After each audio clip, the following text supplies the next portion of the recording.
Sophia Marquez, fighting to save her ancestral vineyard, challenged a Silicon Valley millionaire's plans to build a resort. The storm that nearly destroyed everything would lead to an unexpected love story. Before we dive into the story, let's do what Sleepless in Seattle taught us. Share where you're listening from. Comment below. The first rays of dawn paint the vineyard in shades of amber and gold as Sophia Marquez walks barefoot between the rows of grapevines. Dew-dampened soil yields beneath her toes, a morning ritual connecting her to the land her parents tended for 30 years before her. She pauses at a cluster of Cabernet Sauvignon grapes, their dark purple skins still holding the night's coolness. Her fingers trace the curve of a leaf as she scans for signs of powdery mildew or bunch rot.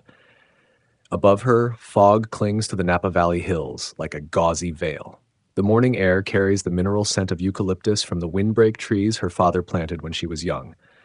Sophia pulls a worn leather notebook from her back pocket, jotting observations with practiced efficiency. The spine cracks as she writes, another thing wearing thin like everything else on the estate. The hand-painted sign at the vineyard's entrance catches her eye. Marquez Vineyards, Est, 1978. Paint peels at the corners, but her mother's artistic touch remains visible in the graceful curl of each letter. Sophia reaches up to touch the weathered wood, a daily gesture that feels more like prayer than habit. Buenos dias, mamá. Buenos dias, papa, she whispers, her voice barely stirring the morning's stillness. Her moment of peace shatters as a distant mechanical groan echoes across the vineyard. The sound sends her hurrying toward the fermentation building, worn boots now replacing her bare feet. Inside, the aging equipment tells its usual story of rust and neglect. Tank 3's temperature gauge has failed again, threatening an entire batch of wine. Sophia's jaw tightens as she makes the necessary adjustments, adding another item to her growing list of repairs. In her small office, reality waits in stacks of unpaid bills and repair estimates.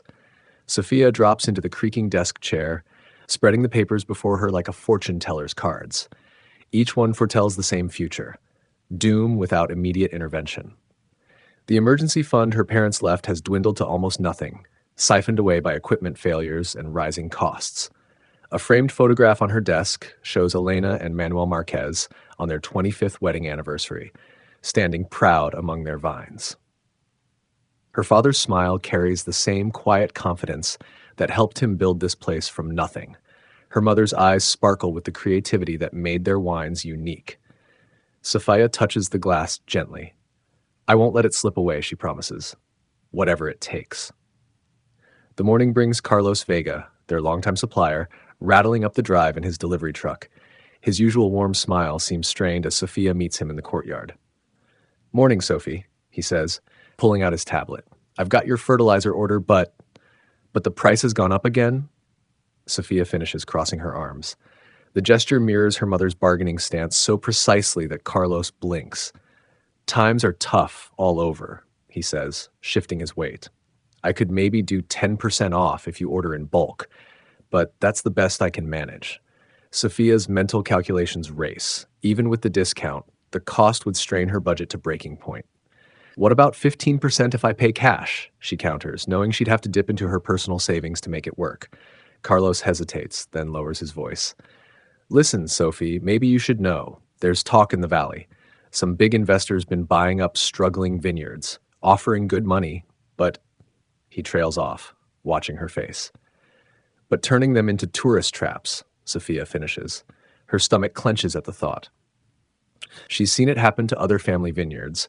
Centuries of tradition paved over for tasting rooms that look like nightclubs and wine experiences that have nothing to do with actual winemaking. 10% is the best I can do, Carlos says finally. I wish I could help more. Sophia nods, forcing a smile. Thanks, Carlos. I'll take what I can get. She signs for the delivery, then watches him drive away, dust settling in his wake like the last remnants of her options.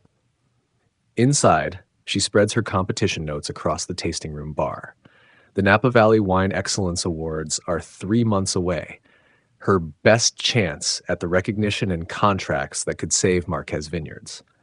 Her experimental blends have shown promise, but standing out among California's top vintners requires more than good wine. It needs marketing, presentation, the kind of polish that comes with money she doesn't have. Elena Garcia, her best friend since childhood, finds her there an hour later, surrounded by sample labels and scribbled ideas.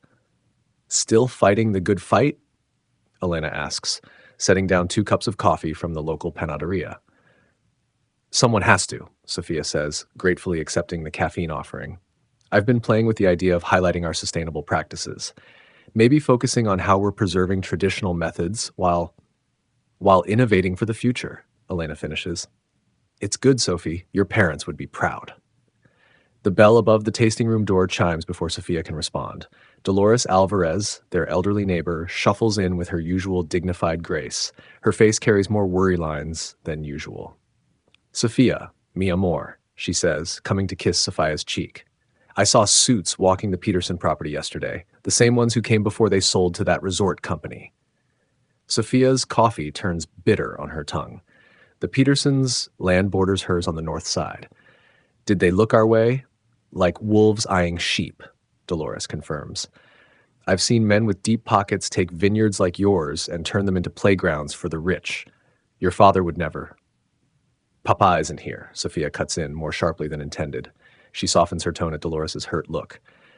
"I'm sorry, Doña Dolores. I need to focus on the competition right now. Everything depends on it."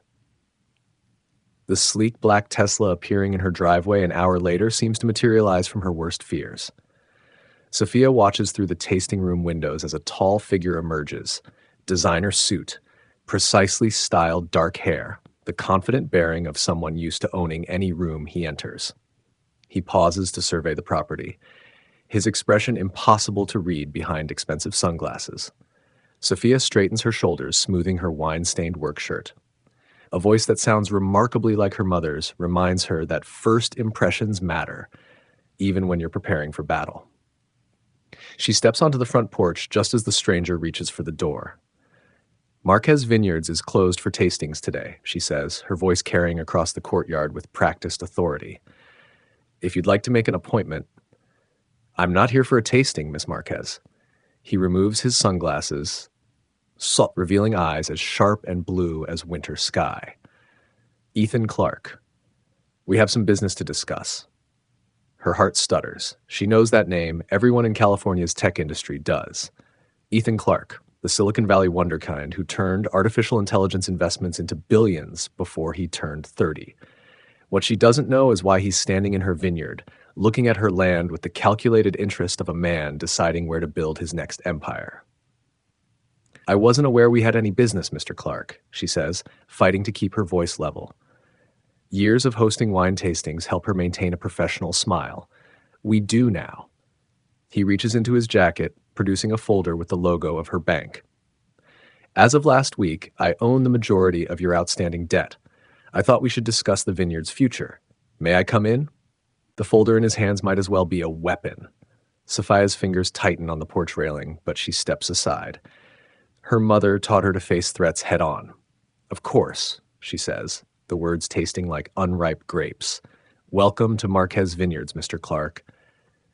She leads him to the tasting room, hyper-aware of his presence behind her. His polished shoes click against the hardwood floors her father installed by hand. The sound feels like an invasion. "Beautiful property," Ethan remarks, his gaze sweeping the room. "Though I noticed the equipment in your fermentation building needs updating, and the irrigation system seems antiquated." "Our methods are traditional," Sophia says, each word carefully measured. "We focus on quality over quantity." "Traditional methods don't pay modern bills, Miss Marquez." He sets the folder on the bar, spreading documents like cards in a losing hand. "Your vineyard has been operating at a loss for the past 2 years. Life equipment repairs alone are eating through your reserves." "We've had some setbacks," Sophia acknowledges, her spine stiffening, "but our wines consistently receive high ratings. The Napa Valley Wine Excellence Awards are a small-scale local competition," Ethan interrupts. His tone remains professionally pleasant, but his dismissal cuts deep. "What this property needs is reimagining. I'm envisioning an exclusive wine resort, high-end accommodations, curated tasting experiences, perhaps a spa utilizing grape-based treatments. The location is perfect." The room seems to tilt beneath Sophia's feet. "You want to turn my family's vineyard into a tourist attraction?" I want to turn a failing business into a profitable one. He slides a glossy rendering across the bar. Modern buildings of glass and steel replace her mother's gardens. The fermentation building where her father taught her to make wine becomes a wellness center. No, the word escapes before she can filter it through politeness. This vineyard isn't just property to flip. It's 3 generations of my family's dreams. Dreams don't pay property taxes, Miss Marquez. Ethan's voice holds a note of what might be sympathy, quickly buried under business-like efficiency. The way I see it, you have 2 options. Either accept my offer to buy you out now, or watch the bank foreclose in 6 months when you can't make the payments. Anger rises in Sophia's chest, hot as summer sunshine on the vines. You don't know that. The competition is a fantasy. He gathers the papers with precise movements. I've seen the entry fees, Miss Marquez. Can you even afford to compete? The question hits like a physical blow because he's right. The entry fees alone would drain what's left of her savings. But as Sophia looks around the tasting room, at the family photos on the walls, the medals her parents won, the spot by the window where she took her first steps, something hardens in her chest. Mr. Clark, she says, her voice steady despite the thunder of her heart. I'd like to make a proposal. He pauses, one eyebrow lifting slightly. I'm listening. The competition is in 3 months. If I win, if I prove this vineyard can succeed on its own terms, you leave the operations entirely in my hands. No resort, no renovations, just wine made the way my family has always made it. And if you lose? His blue eyes fix on her with laser focus. Sophia swallows hard. Then I'll accept your plans for the property, whatever they may be. Ethan studies her for a long moment. Something flickers across his face, curiosity perhaps, or respect.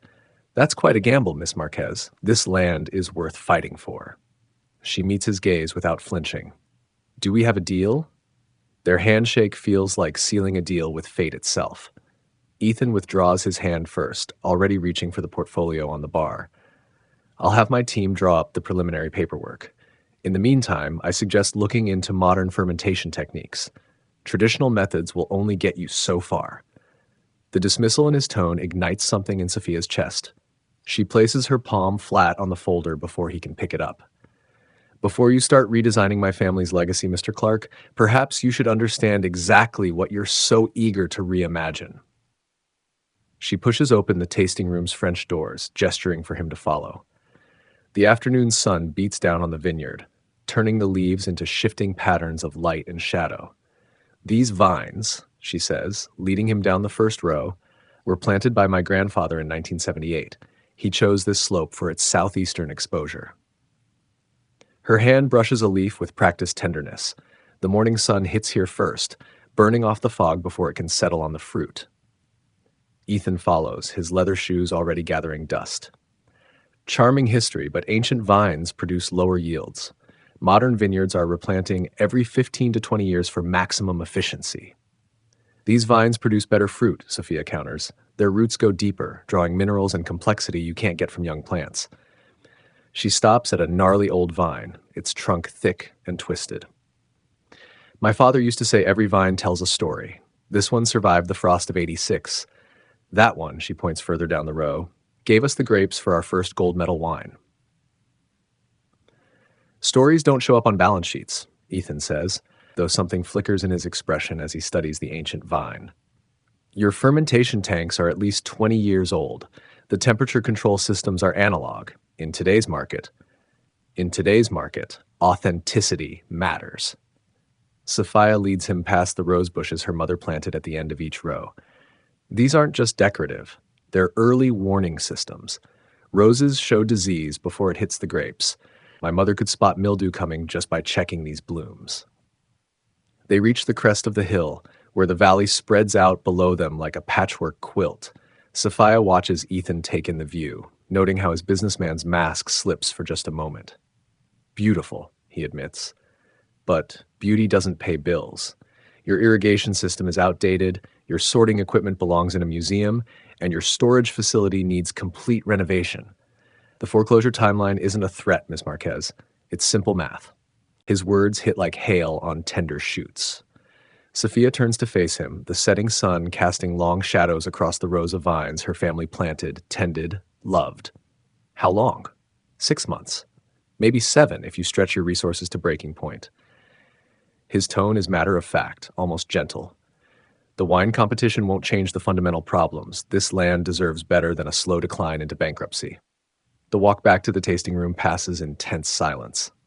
Each step feels heavier than the last, as if the very soil is trying to hold her in place to keep her from facing what comes next.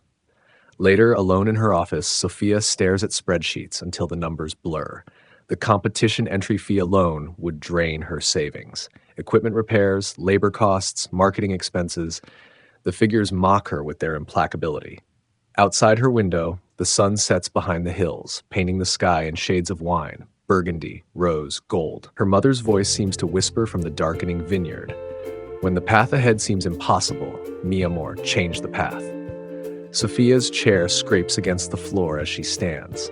Her reflection in the window shows her mother's determination in the set of her jaw, her father's fire in her eyes. She grabs her laptop and the vineyard's financial records. Ethan's temporary office occupies the old storage room near the fermentation building. Light spills from under the door. Of course, he's still working. Sophia doesn't knock. She pushes the door open, finding him bent over his own laptop, jacket discarded, sleeves rolled up. Ms. Marquez, he begins, looking up in surprise. I have a proposal. She sets her laptop down on his desk with enough force to make his coffee cup rattle. The competition isn't just about prestige. The winner gets distribution contracts with major retailers, marketing support, investment opportunities. Ethan leans back, studying her with those sharp blue eyes. It's still a long shot. Then you have nothing to lose. Sophia meets his gaze steadily. If I win, the vineyard stays as it is, a working farm, not a resort. If I lose, she draws a breath. If I lose, you can build whatever you want. The silence stretches between them like a wire about to snap. Ethan stands, moving to the window that overlooks the darkened vineyard. You'd risk everything on one competition? I'm risking everything either way. Sophia's voice is quiet but firm. At least this way, I'm fighting for what matters. He turns back to her, and for a moment something like respect crosses his face. You're either very brave or very foolish, Miss Marquez. Maybe both, she admits. Do we have a deal? Ethan's hand, when he extends it, is warm and solid. Deal. 3 months to prove your family's methods can compete in today's market. His grip tightens slightly. Don't expect me to go easy on you. I'd be insulted if you did. Sophia matches his grip, sealing their bargain with a handshake that feels like crossing a bridge she can never return over. Later, standing alone in the vineyard, Sophia watches the stars emerge above her family's land. The night air carries the scent of ripening grapes and possibility. Somewhere in the darkness, a coyote calls. A sound her father said was good luck, nature's way of blessing the vines. She reaches down to touch the soil, letting it run through her fingers. 3 months to save everything she loves. 3 months to prove that some things are worth more than balance sheets and profit margins. In the distance, a light still burns in Ethan's office. Sophia straightens, brushing the dirt from her hands. Tomorrow, she'll begin preparing for the biggest fight of her life. Tonight, she has promises to keep. Watch me, she whispers again to the stars, to her parents' memory, to the man who thinks he can reduce her heritage to numbers on a spreadsheet. Just watch what we can do.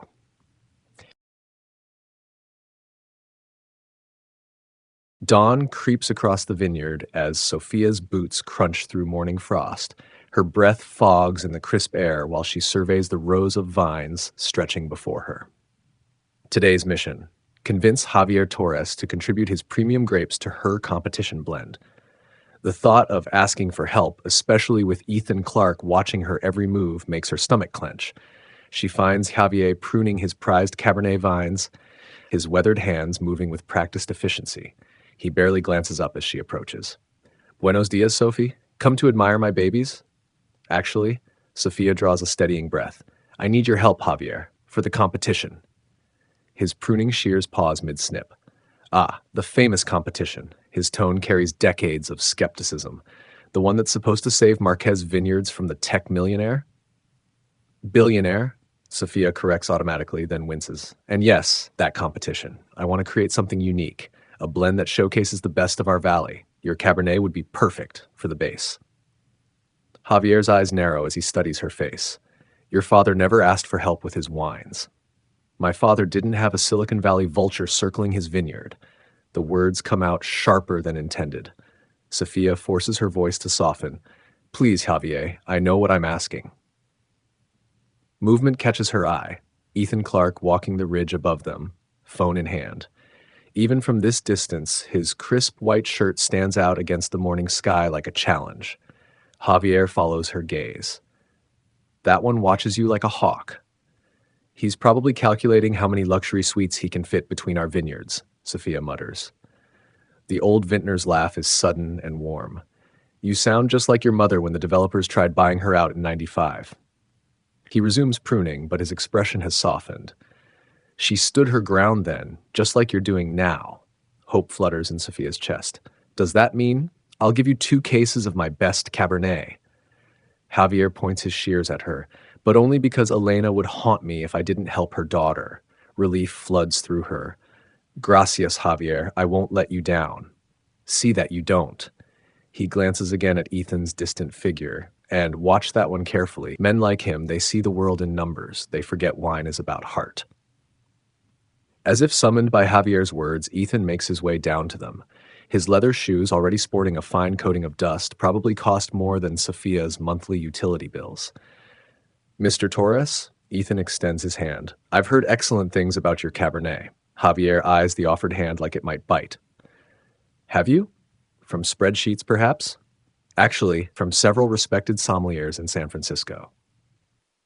Ethan's smile doesn't waver. They particularly praised your 2019 vintage. The mineral notes from your north-facing slopes are apparently quite distinctive. Sophia blinks, surprised by his knowledge. Javier looks equally taken aback. Your blending strategy, Ethan continues, turning to Sophia. Have you considered using precision fermentation monitoring? The latest systems can track sugar conversion rates down to the molecular level. It would optimize. Wine isn't a computer program, Sophia cuts in.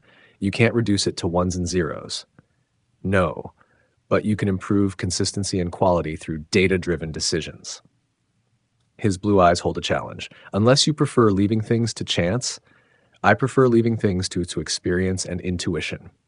Sophia straightens her spine. My father could tell a wine's potential just by crushing a grape between his fingers. No algorithm required. And yet here you are, asking for help. The words land like pebbles in still water. Perhaps some modernization wouldn't hurt? Sophia's retort dies on her tongue as Javier clears his throat. The old ways and the new, he says quietly, both have their place. The trick is knowing when to use each. He gives Sophia a meaningful look. Your mother understood that better than anyone. The memory of her mother's voice surfaces. Sometimes the best vintage comes from unexpected combinations, mi amor. Sophia swallows hard. I should check the fermentation building. She turns away, unable to face either man's scrutiny. Gracias again, Javier. She feels Ethan's gaze following her retreat, heavy as afternoon heat on her shoulders. His footsteps crunch behind her. Keeping watch, always watching. Like he's waiting for her to fail. Just watch, she thinks fiercely. Watch what we can do. The sun climbs higher as she walks between the rows, warming the frost-nipped vines. Somewhere in the distance, a mockingbird trills, nature's reminder that beauty rarely follows a formula. She touches a leaf, letting its familiar texture ground her. Her mother's words echo again. Sometimes the best vintage comes from unexpected combinations. Sophia's jaw tightens. She'll prove them all wrong. The skeptics, the algorithms, and especially Ethan Clark with his cold calculations.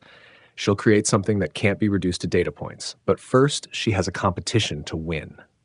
The fermentation building looms ahead, its weathered walls holding decades of family history. Inside, steel tanks wait like silent guardians. Sophia rolls up her sleeves, ready to begin the day's real work. She doesn't look back to see if Ethan is still watching. She doesn't need to. Her fingers find her father's old notebook in her back pocket, its pages soft with use. She traces his handwriting, elegant formulas and careful observations blended with intuitive leaps of faith. Time to make some magic, she whispers to the quiet building. Then she gets to work. The afternoon light filters through dust motes as Sophia checks the temperature gauge on tank 3. The needle hovers just past the optimal range, another piece of aging equipment crying out for replacement. She adjusts the cooling system, silently willing it to hold steady. A metallic groan echoes through the building. Sophia's heart stops as liquid begins seeping from the tank's base seal. No, no, no. She scrambles for the emergency valve, but the leak grows faster than she can contain it. Precious wine spreads across the concrete floor in a dark pool. The batch she'd been nurturing for weeks, gone in minutes. Damn it! The wrench in her hand flies across the room, clanging against the far wall. The sound reverberates like a death knell. Problem? Sophia whirls to find Ethan in the doorway, his silhouette backlit by afternoon sun. Of course he'd appear now, when everything's falling apart. Nothing I can't handle. She grabs a mop, attacking the spill with furious energy. Clearly. His shoes click against concrete as he approaches. That leak will only get worse without proper repairs. Thank you for stating the obvious. Sophia doesn't look up. Don't you have some spreadsheets to analyze? Actually, I have a solution to offer. He pulls out his phone, scrolling through emails. There's a new temperature-controlled fermentation system I can have here by tomorrow. State-of-the-art, fully automated. I don't need your charity. The words come out harsh, brittle. It's not charity. It's an investment. His voice softens unexpectedly. You know, my grandmother used to take me wine tasting when I was young. She'd tell stories about her father, my great-grandfather. He worked as a field hand in vineyards like this one, dreaming of having his own someday. Sophia's mop stills. She forces herself to meet his gaze. He never got the chance, Ethan continues. Too expensive, too many responsibilities, but he taught my grandmother to appreciate wine, really appreciate it. Not just as a luxury item, but as something alive, something with a story. The silence stretches between them, heavy with unspoken things. The equipment is yours if you want it, he says finally. No strings attached.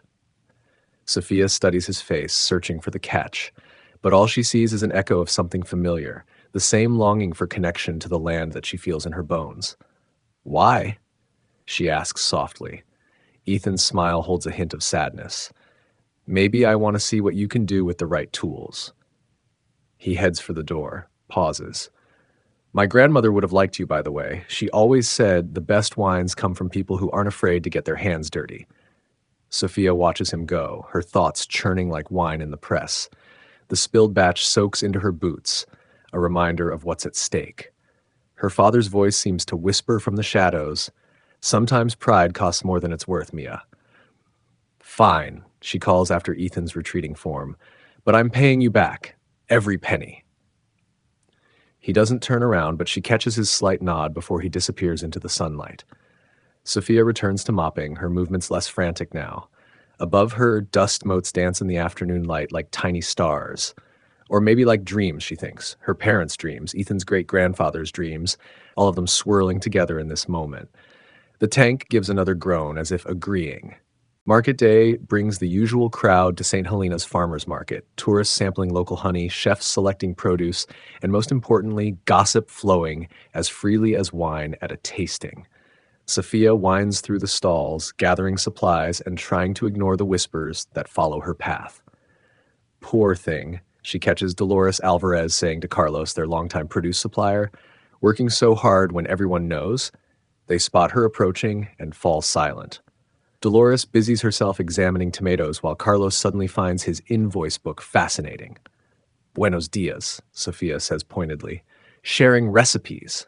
Dolores' weathered face creases with concern.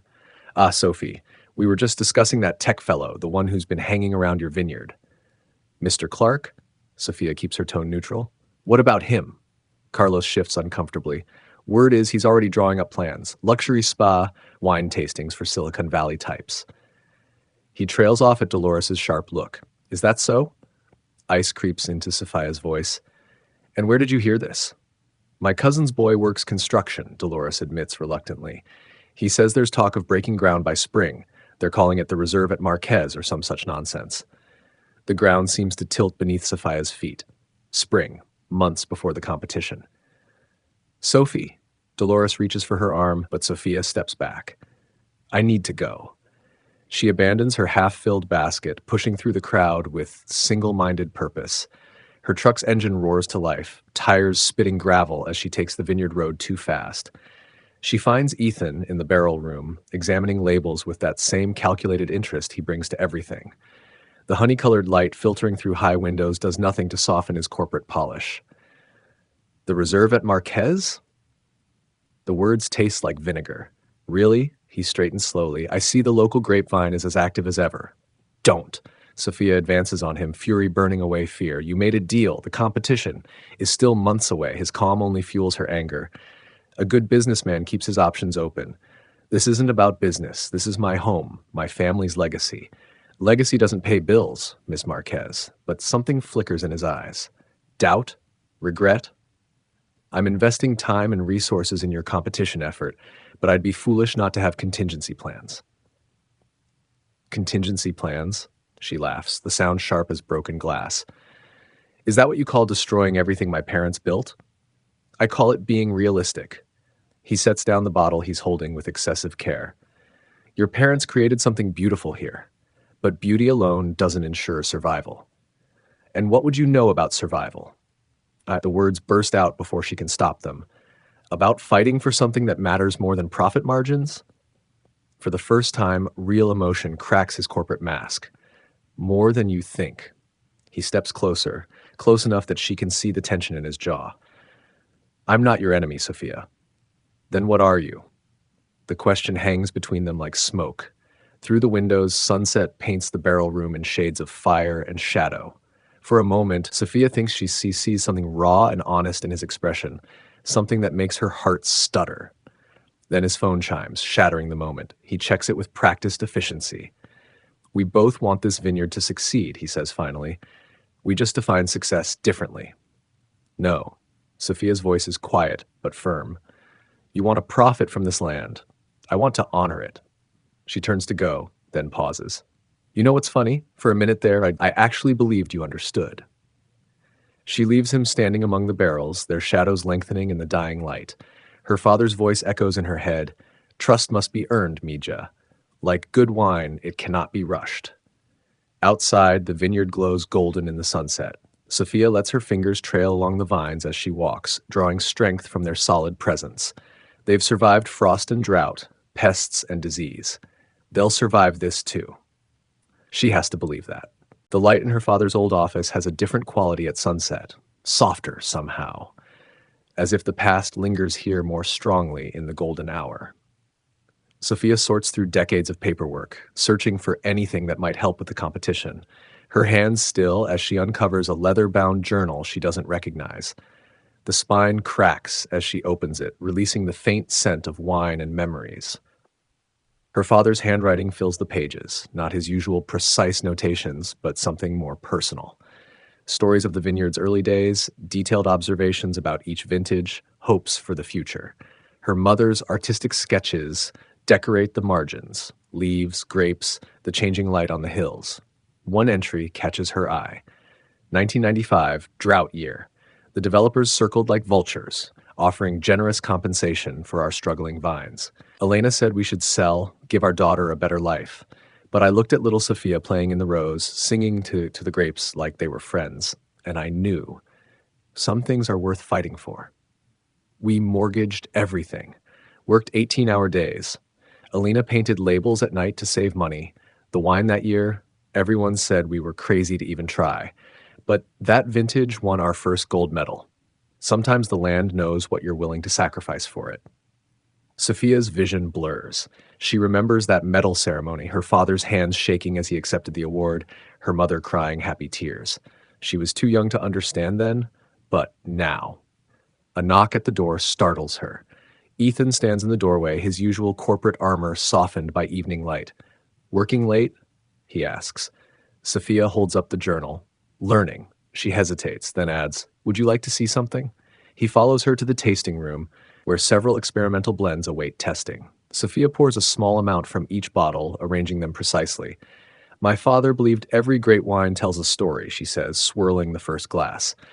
This one begins with fruit from our oldest vines, the ones my grandfather planted. They've weathered every storm, pushed their roots deep into mineral-rich soil. She offers him the glass. Taste. Ethan takes a careful sip. His eyebrows lift slightly. Next. Sophia pours from the second bottle. Javier's Cabernet, grown on slopes that catch the morning sun. The fruit ripens slowly, developing complexity. She demonstrates the proper tasting technique, unable to suppress a smile at his intense concentration. Notice how it changes on your tongue? They work through each sample, Sophia sharing stories of the land and people behind each wine.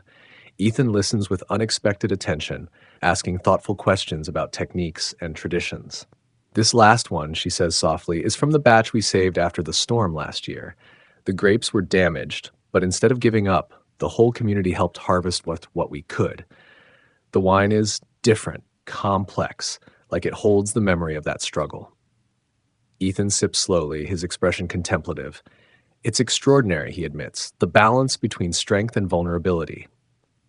He trails off, studying the glass. You really can taste the story in it. That's what we do here, Sophia says, her voice quiet but passionate. We don't just make wine. We capture moments, preserve memories. She gestures to the vineyard visible through the windows, now painted in deep purples and golds by the setting sun.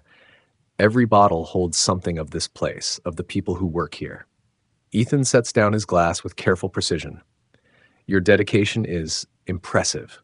His tone shifts, becomes more businesslike. But passion alone won't modernize these facilities or update the equipment. You need. Don't. Sophia cuts him off, the moment of connection shattering.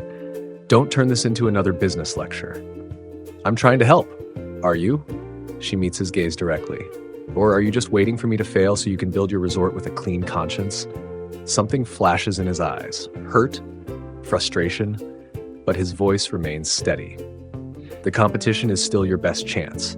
I meant what I said about keeping options open, but he hesitates. I want to see what you can do. Sophia turns away, unable to face the sincerity in his expression. Her fingers find the worn edges of her father's journal, drawing strength from its familiar texture. Then let me do it my way, she says finally. No more suggestions about modernization or efficiency or whatever Silicon Valley buzzword you're fond of this week. Just let me show you what this place is capable of. The silence stretches between them, filled with the soft sounds of evening settling over the vineyard. Distant birds, cooling metal tanks, wind in the eucalyptus trees. All right, Ethan says at last, show me. He leaves her there among the bottles and glasses, each one holding a piece of her story. Through the window, she watches him walk toward his car, his silhouette dark against the twilight sky. The journal lies open on the bar, her father's handwriting catching the last rays of sun. Sometimes, the land knows what you're willing to sacrifice for it. Sophia touches the words gently. I'm willing, she whispers to the empty room. I'm willing to sacrifice everything. Night creeps over the vineyard as she begins cleaning up, each glass holding reflections of stars and possibilities. Tomorrow will bring new challenges, more battles to fight. But tonight, she lets herself believe that somewhere in these bottles, in these carefully crafted blends, lies the key to saving everything she loves. Her father's voice seems to whisper from the shadows. Trust the land, Mia. Trust yourself. She will. She has to. The alternative is unthinkable. The lights of Ethan's car disappear down the long drive, leaving her alone with her thoughts and the quiet presence of the vines. They stand like silent guardians in the darkness, their leaves whispering ancient secrets to the night sky. Sophia closes her father's journal, tucks it safely away, and steps out into the starlit vineyard. Tomorrow's work awaits, but for now, she lets the peace of evening wash over her, carrying away doubts and fears like leaves on the wind. The competition looms ahead, a mountain to climb. But tonight, surrounded by the legacy of generations, she feels ready for the challenge, ready to fight, ready to win, ready to prove that some things are worth more than money can measure. The night air carries the scent of ripening grapes and possibility. Sophia breathes it in, letting it fill her lungs and steady her heart. The war for Marquez Vineyards has only begun.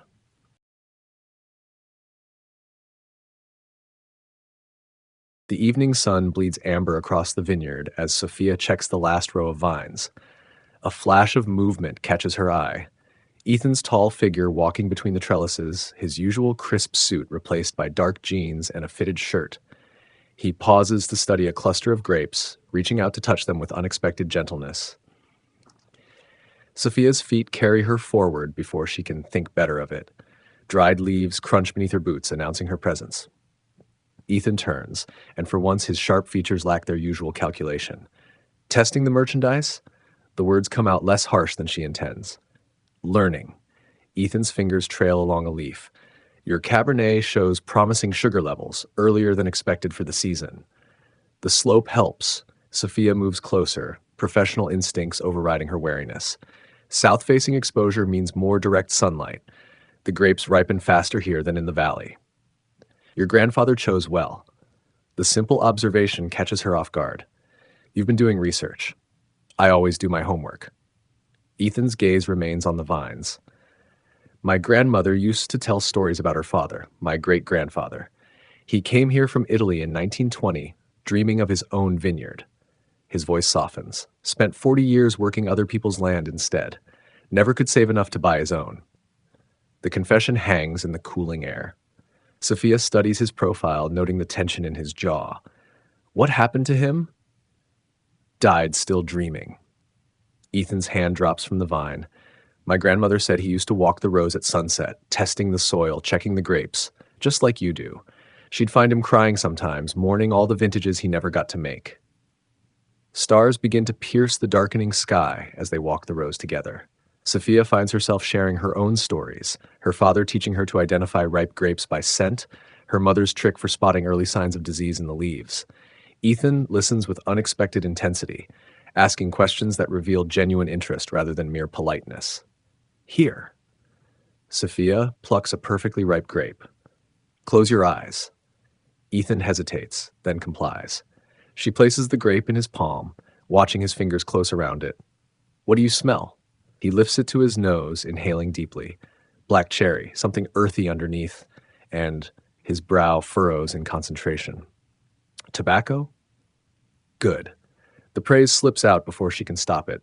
That's the terroir speaking. The soil here has minerals that create those complex notes. Ethan's eyes open, meeting hers. The last light paints his face in soft gold, and for a moment, something sparks between them. Understanding, perhaps, or something more dangerous. Sophia steps back, her heart stuttering. It's getting late, she says, turning toward the winery.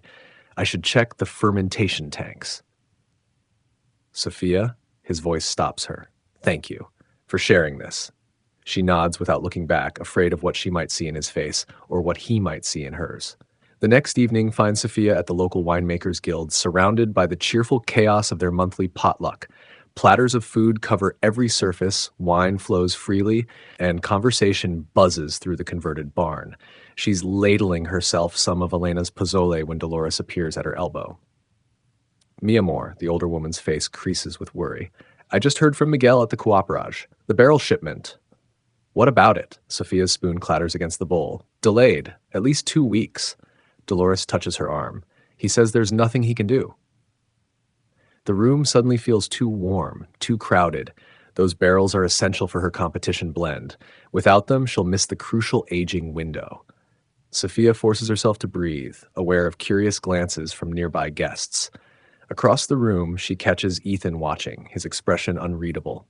I'll figure something out, she tells Dolores, the words tasting like ash. I always do. The night passes in a blur of forced smiles and half-heard conversations. Sophia's mind races through alternatives, each less feasible than the last. She's about to leave when her phone buzzes, a message from the cooperage. Miss Marquez, good news. Your order has been expedited. Barrels will arrive on schedule. Apologies for any confusion. Sophia reads the message twice. Suspicion building. A quick call to Miguel confirms her fears. Someone paid a premium to prioritize her order. Someone with deep pockets and a stake in her success. She finds Ethan in his temporary office, typing on his laptop. He looks up as she enters, unsurprised by her presence. The barrels, she says without preamble. That was you. He closes the laptop. You needed them. Why? The question comes out sharp. Why help me when you're betting against me?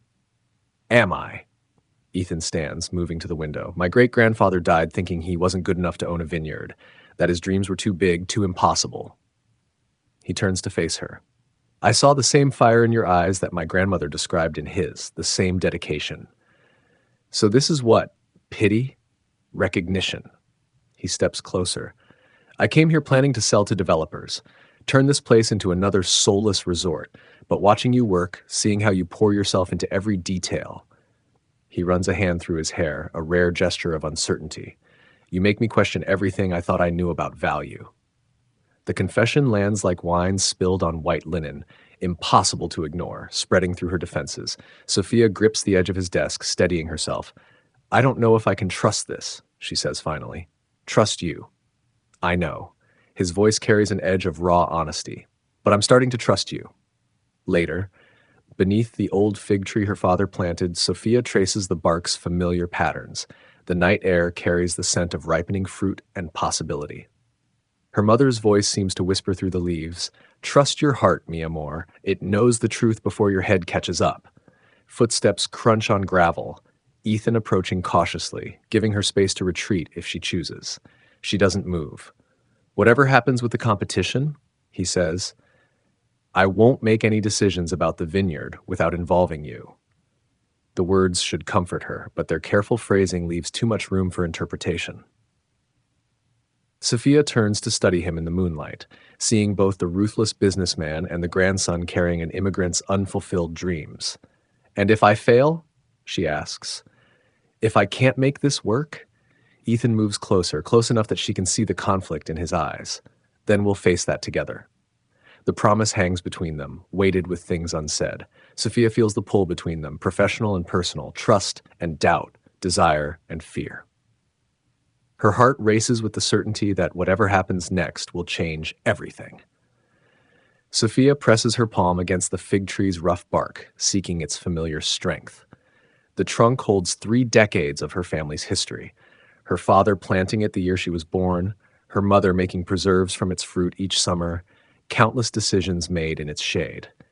Now she faces another choice beneath its branches. Her fingers find the old scar where lightning struck the tree 5 years ago. It survived, grew stronger, but changed, different from what her father planted, yet still carrying his legacy. The parallel doesn't escape her. Ethan's footsteps retreat across the gravel, leaving her alone with her thoughts. His offer to face things together echoes in her mind, tempting and terrifying. She's seen glimpses of authenticity in him, the way he touched the vines, his vulnerability when speaking of his great-grandfather, his quiet intervention with the barrels. But she's also seen the businessman who bought her debt, who planned to sell her heritage to developers.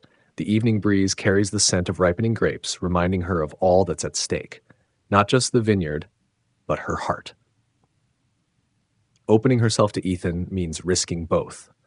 Her mother's voice seems to whisper through the leaves. The sweetest wines come from vines that have struggled, mi amor. They dig deeper, grow stronger. A coyote calls from the hillside once, twice, 3 times. Her father's sign of luck, though right now it feels more like a warning. The stars wheel overhead, indifferent to her turmoil, while the choice weighs heavy in her chest. Trust or protective distance, possibility or safety. Sophia pushes away from the tree, her decision still unformed but her path clearer. Whatever grows between her and Ethan, trust, partnership, perhaps something more, must develop like her wine, slowly, carefully, tested by time and circumstance. She can't control his choices any more than she can control the weather or the soil. She can only tend her own vines, guard her own heart, and hope that what blooms between them proves worthy of the risk. The lights still burn in his office as she walks back to the winery. Tomorrow will bring new challenges, new tests of trust. Tonight, she lets herself feel the full complexity of her situation.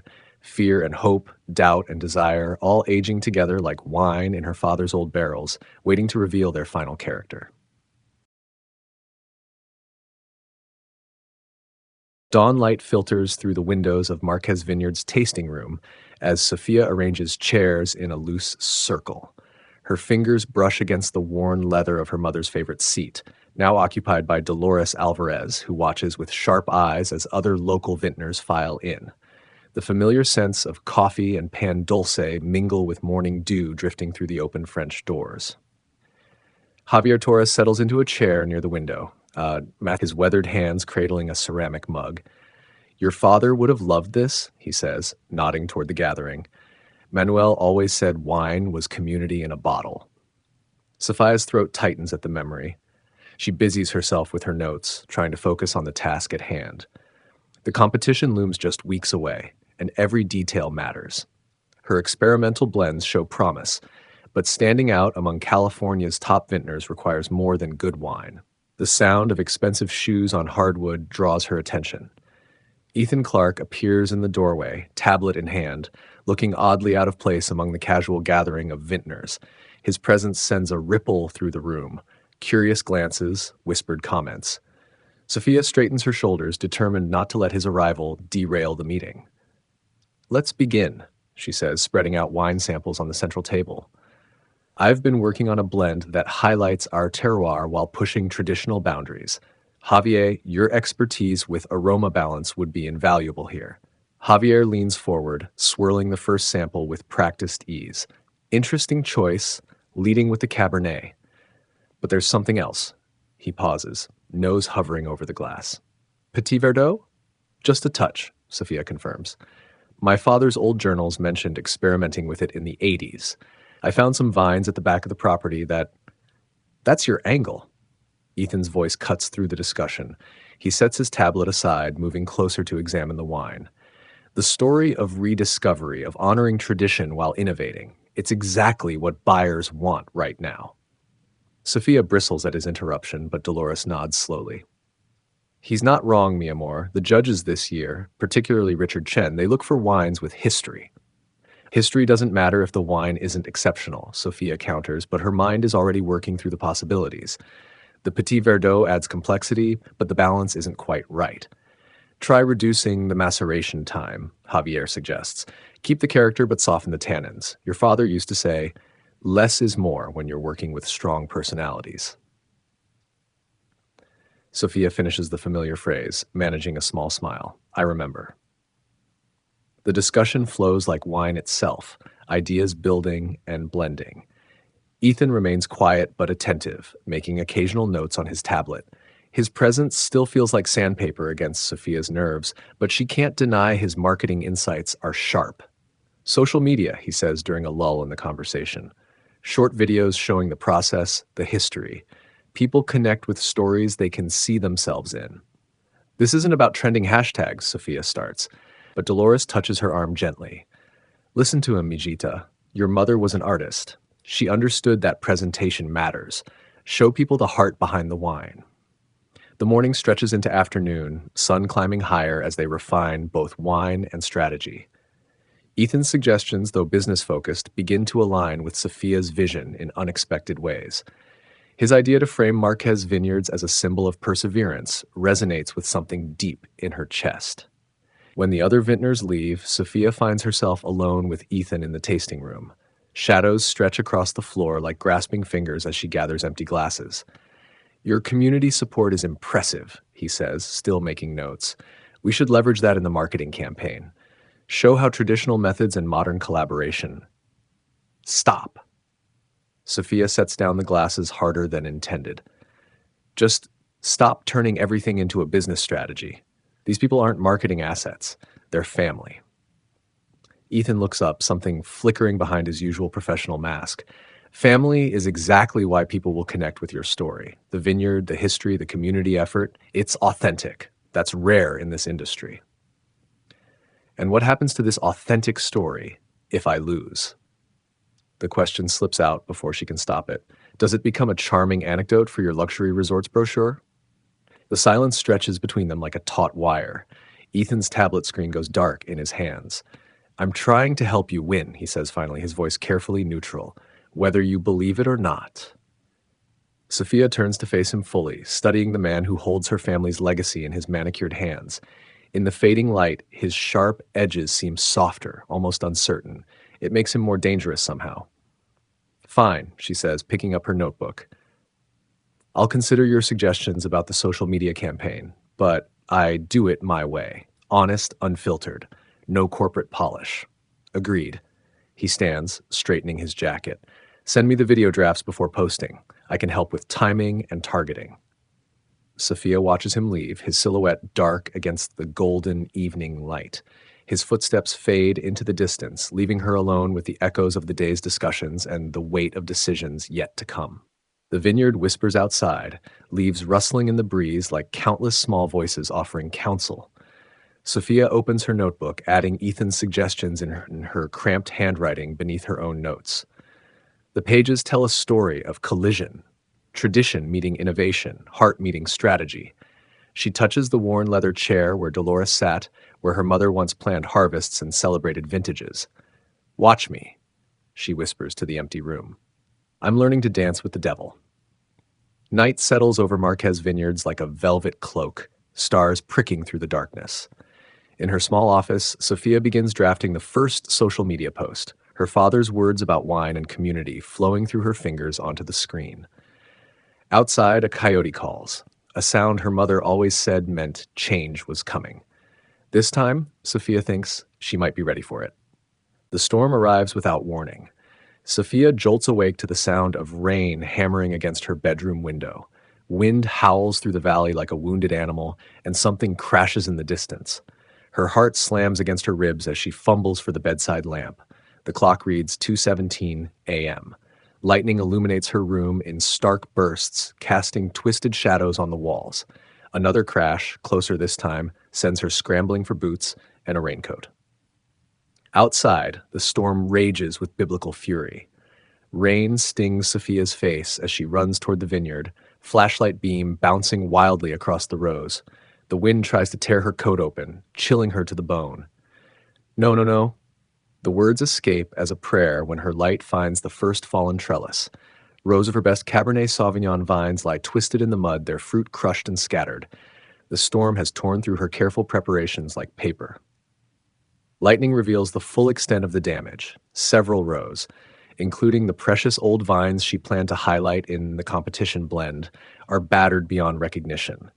Water pools around the roots, threatening to drown what the wind hasn't already destroyed. Sophia's knees give out. She kneels in the mud, hands shaking as she tries to lift a fallen vine. The fruit comes away in her palm, bruised and broken. All her work, all her planning, dissolving in the rain like sugar. "Sophia!" The voice barely carries over the wind.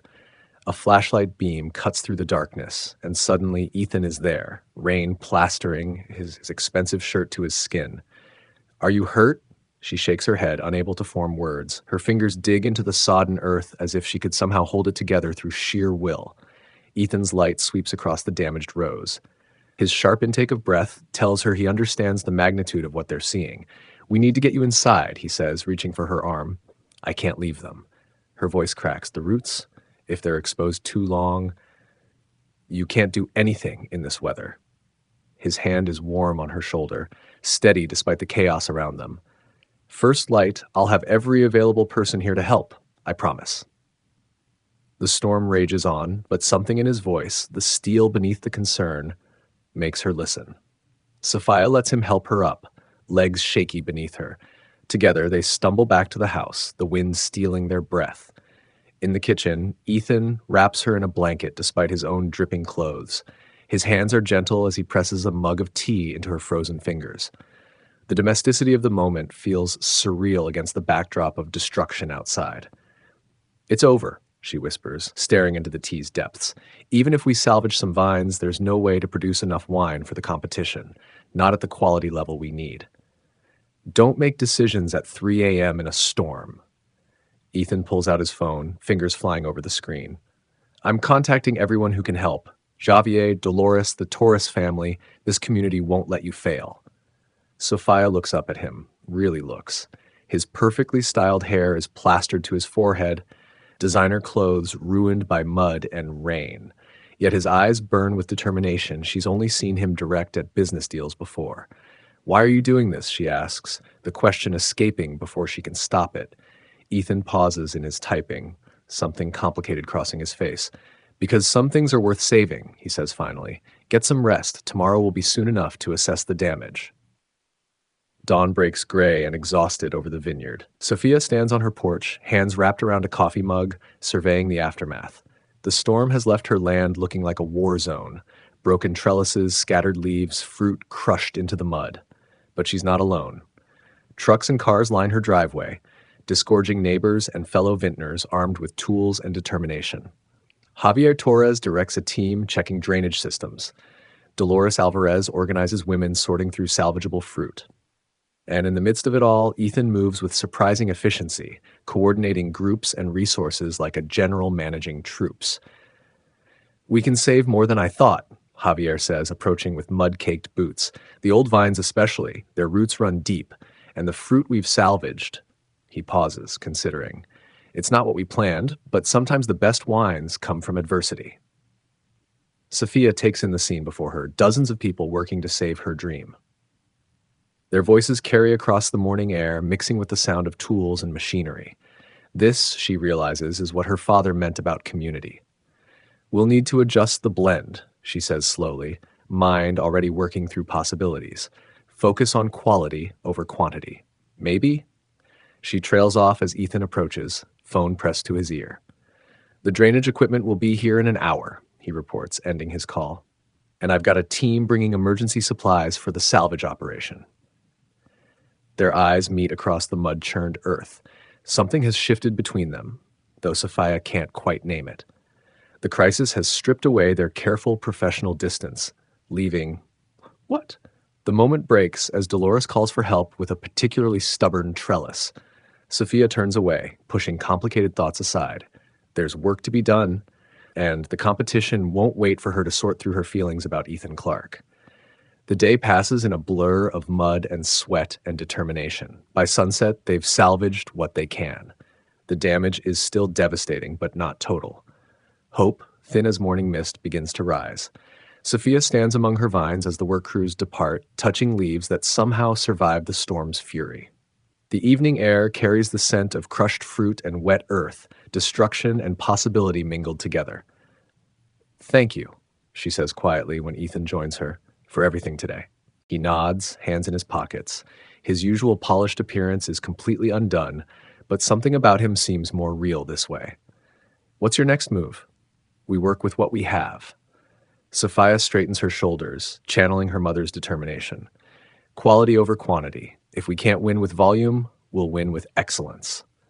A ghost of a smile touches Ethan's lips. "Now that sounds like a business strategy I can support." The moment feels balanced on a knife's edge, professional respect tipping towards something more personal.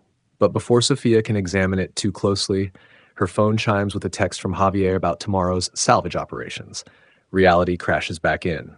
They're still competitors at heart, aren't they? No matter how much he's helped today, Ethan Clark remains the man who could take everything from her. She steps back, professional mask sliding into place. "I should review the damage reports. Early start tomorrow." Something flickers in Ethan's eyes. Disappointment? Resignation? But he simply nods, already reaching for his own phone. "I'll have the equipment delivered at first light." They part ways as darkness settles over the vineyard. Sophia watches his retreating figure, wondering why his help today feels both like salvation and betrayal. The old journal's spine cracks as Sophia opens it, her father's familiar handwriting spilling across the pages. She's searching for his notes on recovering from the frost of '86, anything that might help with their current crisis, when a folder slips from between the pages. Legal documents scatter across her desk like fallen leaves. Sophia reaches for them automatically, then freezes as familiar letterhead catches her eye. The law firm handling Ethan's acquisition of her debt. Her hands shake slightly as she reads.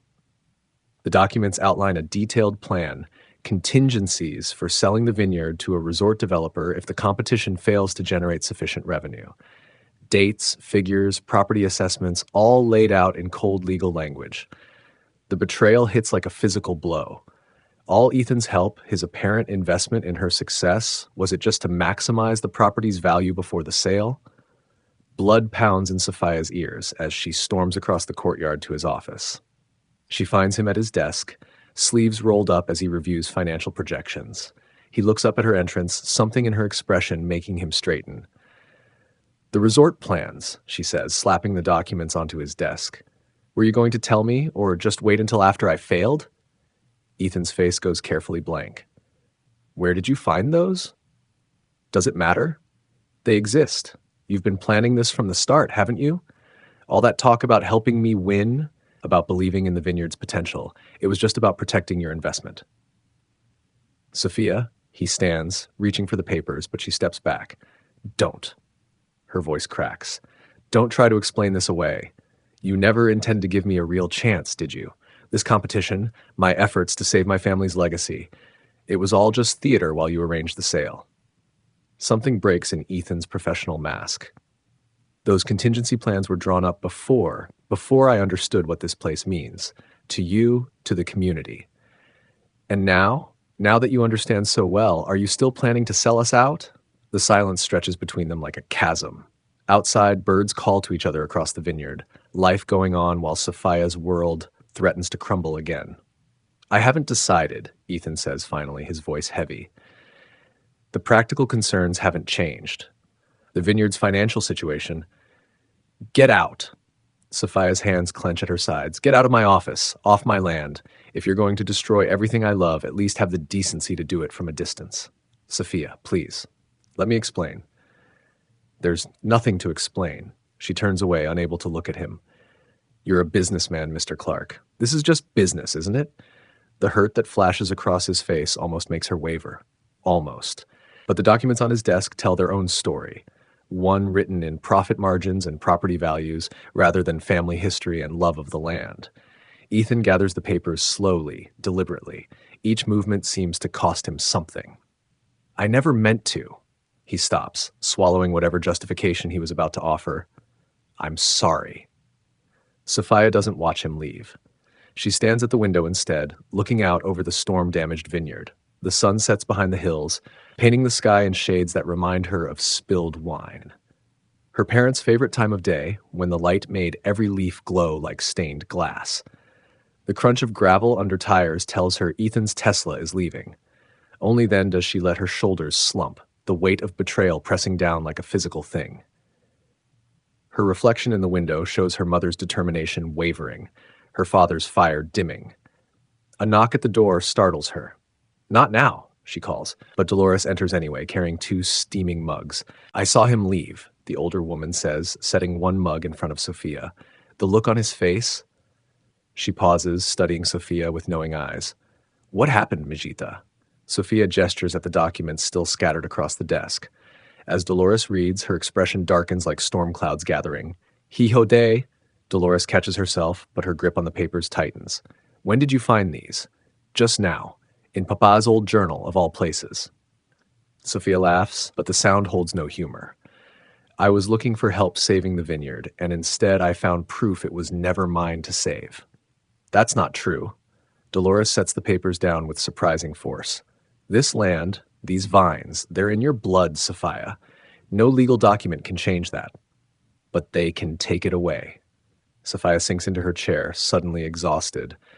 Maybe I've been fooling myself, thinking I could compete with someone like him. He probably had this plan before he even met me.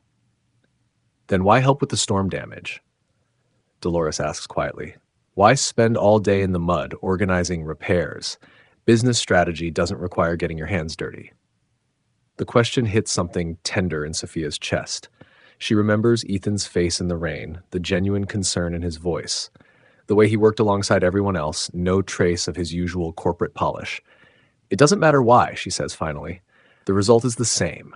If I don't win this competition, if I can't prove the vineyard can succeed on its own terms, he'll sell it to developers. All his talk about understanding tradition, about wanting to preserve something real, it was just talk. Dolores is quiet for a long moment, her fingers tracing the rim of her mug. Perhaps, she says finally. Or perhaps you've both lost sight of what matters in trying to protect what you love. What do you mean? I mean that fear makes us see enemies where we might find allies. Dolores stands, her movements deliberate as she gathers the scattered papers. Your father used to say that the best wines come from vines that have struggled. Perhaps the same is true of people. She leaves Sophia alone with that thought, the sound of her footsteps fading into the evening quiet. Outside, the damaged vineyard stretches into darkness, its surviving vines standing like soldiers after battle. Sophia opens her father's journal again, needing his guidance more than ever. His handwriting fills the pages with practical wisdom and quiet poetry about the land, the vines, the way wine connects people across time. A passage catches her eye. Wine is patience made visible. We plant knowing we may not see the harvest. We tend vines others will inherit. Every vintage is an act of faith in the land, in each other, in the future we cannot see but must believe in. Faith feels in short supply tonight, but as Sophia looks out over her vineyard, she realizes something. The storm didn't destroy everything. The roots run deep, just like Javier said. Maybe that's enough to build on, even if the path forward looks different than she imagined. She pulls her notebook closer, beginning to sketch out new plans for the competition. They'll have less wine than originally intended, but maybe they can make it count more. Quality over quantity. Tradition meeting innovation. The story of a vineyard that survives because its people refuse to give up. The irony doesn't escape her that she's using Ethan's marketing strategies even as she pushes him away. But maybe Dolores is right. Maybe the struggle itself has value, regardless of where it leads. Night settles fully over Marquez vineyards, stars emerging like distant hopes. Sophia works late into the darkness, her father's journal open beside her, writing her own chapter in their family's story. Tomorrow will bring new challenges, new decisions, but tonight she focuses on what remains rather than what's lost. In the distance, a coyote calls. That sound, her mother said, meant change was coming. This time, Sophia doesn't just listen. She answers, her whispered words carrying all the determination of generations before her. Bring it on. The moon rises over the vineyard like a silent witness, its light touching broken vines and new growth alike. Something ends here, in this night of revelations and hard truths, but something else begins. Something that tastes like courage and feels like coming home to yourself. Sophia closes her father's journal, running her fingers over its worn cover. Tomorrow she'll face whatever comes with her chin high and her heart open. Tonight she lets herself grieve for simple certainties lost, for trust betrayed, for the complicated way love and business tangle like vines. The path ahead looks different now, shadowed by doubt and lit by determination. But the roots run deep. And maybe that's all anyone can really ask for. A place to stand, a truth to believe in, and the courage to fight for what matters most, even if it means fighting alone. The late afternoon sun paints long shadows across Ethan Clark's temporary office in the old storage room. He sits at his desk, jacket discarded, sleeves rolled to his elbows, staring at spreadsheets that blur before his eyes. Sophia's words from earlier echo in his mind. This isn't just property to flip. It's 3 generations of dreams. His finger traces the profit projections for his planned resort. The numbers are solid, a guaranteed return on investment. Yet something gnaws at him, something that tastes like his grandmother's disappointment. He pulls up his banking app, the blue light harsh in the dimming room. The sum in his personal accounts could clear the vineyard's debt 10 times over. His thumb hovers over the transfer button as memories surface. His grandmother's stories about her father, the immigrant who died dreaming of owning just a few rows of vines. The way she'd describe the soil between his fingers, the pride in his eyes when he'd talk about the vintages he'd create. Ethan closes his eyes, seeing Sophia's face as she walked him through the vineyard. Her hands gentle on the ancient vines, her voice soft with reverence as she shared each plant's history. She'd looked at him then, really looked at him, and asked, "Don't you believe some things are worth more than money?" The office feels suddenly claustrophobic. He stands, pacing to the window.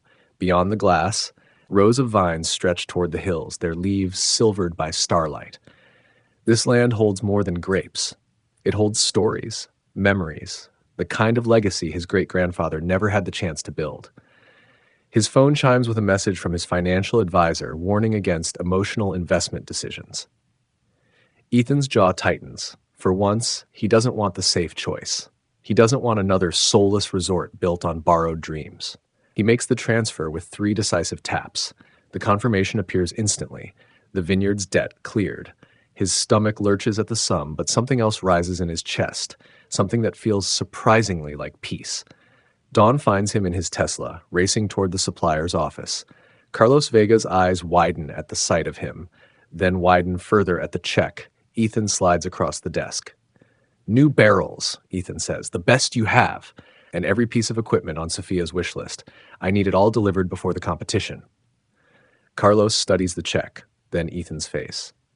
"You're not what I expected, Mr. Clark." "Neither is she." Ethan's voice softens. He pulls out his phone, dialing a number from memory. Xavier, it's Ethan Clark. I need a favor. It's about Sophia's competition blend. 2 hours later, he parks behind the fermentation building, watching Sophia work through the window. She moves with practiced grace, checking temperatures, adjusting valves, completely absorbed in her craft. The morning light catches her hair, turning the dark waves to fire. Let her win on her own, he murmurs to himself. Let her have this one pure thing. He retreats to his office, leaving no trace of his morning's work except a stack of receipts locked in his desk drawer. Some victories, he's learning, are sweeter when they remain unspoken. The Napa Valley Wine Excellence Awards venue gleams with polished wood and crystal, a temple to the valley's most sacred craft. Sophia stands at the edge of the crowd, her competition bottle cradled like a child against her chest. Her simple black dress feels inadequate among the designer labels surrounding her, but she squares her shoulders, channeling her mother's quiet dignity. The judges are particularly harsh this year, someone whispers nearby. Did you hear what they said about the Henderson blend? Completely eviscerated it.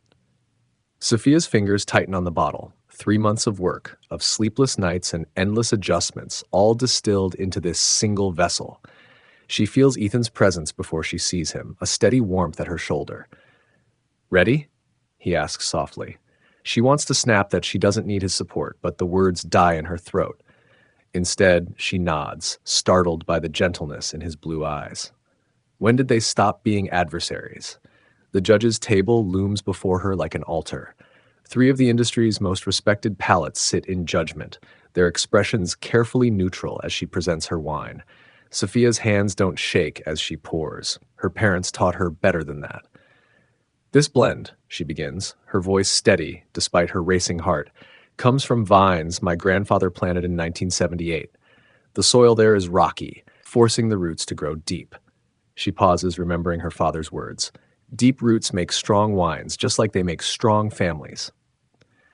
The head judge, a silver-haired woman with elegant glasses, takes her first sip. Her eyebrows lift slightly, the first crack in her professional mask. The second judge leans forward, inhaling deeply. The third makes a note on his pad, his pen scratching like fate itself being written. The fruit comes through beautifully, the woman says. There's a complexity here that speaks of old vines, yes, but also of careful handling. Traditional methods, with some modern adjustments, Sophia admits. The best of both worlds. Her eyes flick to Ethan, who watches from the sidelines, his expression unreadable. Tell us about the finish, the second judge prompts. There's something quite unique there. Sophia straightens. This is her moment, her chance to share what makes Marquez wines special. My mother always said wine should tell a story. In this one, you'll taste the morning fog that blankets our vineyard, the mineral notes from the creek that runs nearby, even a hint of the eucalyptus my father planted as a windbreak. Her voice softens. It's more than wine. It's our history in a glass. The judges exchange glances, a silent conversation passing between them. Sophia's heart pounds against her ribs as they make their final notes. She returns to the crowd, finding Ethan's eyes in the sea of faces. He nods once, and something in her chest loosens. The award ceremony begins with the usual categories: Best New Vineyard, Best Sustainable Practices, Best Label Design. Sophia barely hears them, her focus narrowed to the weight of her dreams in this moment. Before we announce our final awards, the head judge says, we have a special recognition to present. She pauses, and Sophia's world narrows to the paper in the judge's hands. This year, we encountered a wine that reminded us why we fell in love with this industry. A wine that captures not just the essence of its terroir, but the heart of its makers. The room holds its breath. Sophia's fingers find the worn edge of her mother's pendant, clutching it like an anchor. The special recognition for outstanding heritage preservation goes to Marquez Vineyards. The words hit like summer rain on parched earth. Sophia sways slightly, steadied by Ethan's hand at her elbow. The applause sounds distant as she makes her way to the stage, but each step feels more certain than the last. Miss Marquez, the head judge says, pressing the award into her hands, your wine tells a beautiful story. We look forward to its next chapter. Tears blur Sophia's vision as she accepts the crystal trophy. She opens her mouth to speak, but Ethan's voice cuts through the moment. If I may, he says, stepping onto the stage. The crowd stirs. Everyone knows Ethan Clark, the tech billionaire who's been buying up Valley properties. Sophia's heart stutters. 3 months ago, Ethan continues, his voice carrying easily through the hall, I saw Marquez Vineyards as nothing more than an investment opportunity. Another property to be developed, modernized, standardized. He pauses, his eyes finding Sophia's. I was wrong. The crowd murmurs. Sophia clutches her award tighter, hardly daring to breathe. What Sophia Marquez has created here isn't just wine. It's proof that tradition and innovation can coexist, that the old ways still have value in our modern world. Ethan's voice softens. As of today, I'm announcing that Marquez Vineyards will remain under Ms. Marquez's full control. No development, no resort, no interference, just pure winemaking, the way it should be. The applause that follows is thunderous, but Sophia barely hears it. She stares at Ethan, seeing him truly for the first time, not as an adversary or a businessman, but as someone capable of growth, of change, of understanding what truly matters. Later, in a quiet corner of the venue, she finds her voice. Why didn't you tell me? She asks. About paying off the debt, about arranging Javier's help? Ethan's eyes soften. Because you needed to know you did this yourself. The wine that won today, that was all you, Sophia. Your skill, your passion, your vision. But you helped make it possible. Sometimes the best investment is in someone else's dream. He reaches out, his fingers brushing her cheek. Especially when that dream helps you remember your own. Sophia leans into his touch, years of tension finally releasing. Your grandmother's stories about the vineyard, they weren't just stories, were they? No. Ethan's voice roughens. They were dreams passed down, waiting for the right moment to take root. Around them, the celebration continues, but they remain in their quiet bubble. Two people who found something unexpected among the vines, understanding, respect, and perhaps something deeper still. Stay, Sophia whispers, not just as an investor. Stay and help me build something real.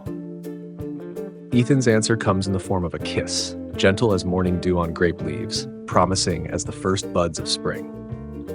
Months later, Marquez Vineyards hosts a harvest celebration. Lanterns swing between the vines, casting warm light over long tables laden with food and wine. Locals mix with industry professionals, all drawn by the story of the little vineyard that refused to be erased. Sophia moves through the crowd in a dress the color of Cabernet, accepting congratulations and sharing glasses of their award-winning blend. She catches glimpses of Ethan throughout the evening, discussing irrigation systems with Carlos, learning pruning techniques from old Miguel, charming Mrs. Alvarez with his surprisingly good Spanish.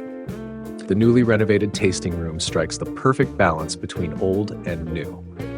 Modern temperature controls hide behind reclaimed wood. Her mother's artwork still hangs on the walls, but now it's properly lit, properly preserved. Like everything else here, it's a blend of past and future. As the party winds down, Ethan finds her near her parents' favorite spot, a bench beneath the oldest vine. He takes her hand, leading her to a covered object near the rose garden. One last surprise, he says, pulling away the cloth to reveal a bronze plaque. Sophia's breath catches as she reads, Marquez Vineyards, founded 1978 by Elena and Manuel Marquez, where tradition takes root and dreams grow wild. Their legacy lives in every vine. It's perfect, she whispers, tracing the letters with trembling fingers. Ethan wraps his arms around her from behind, both of them gazing out over their vineyard. Stars wheel overhead, the same stars that watched her parents plant these vines, the same stars that will watch their children tend them someday. Tell me again, Ethan murmurs against her hair, about the vine that survived the frost of '86. Sophia smiles, leaning back into his embrace. Some stories, like the best wines, only get better with time, and this one, she thinks, is just beginning. Thank you so much for watching and listening to our story. Your time and support mean the world to us. If this video resonated with you, please share your thoughts in the comments below. We'd love to hear what you think. Don't forget to hit the like button and subscribe to our channel for more inspiring content. Your engagement helps us grow and continue sharing meaningful stories. See you in the next video.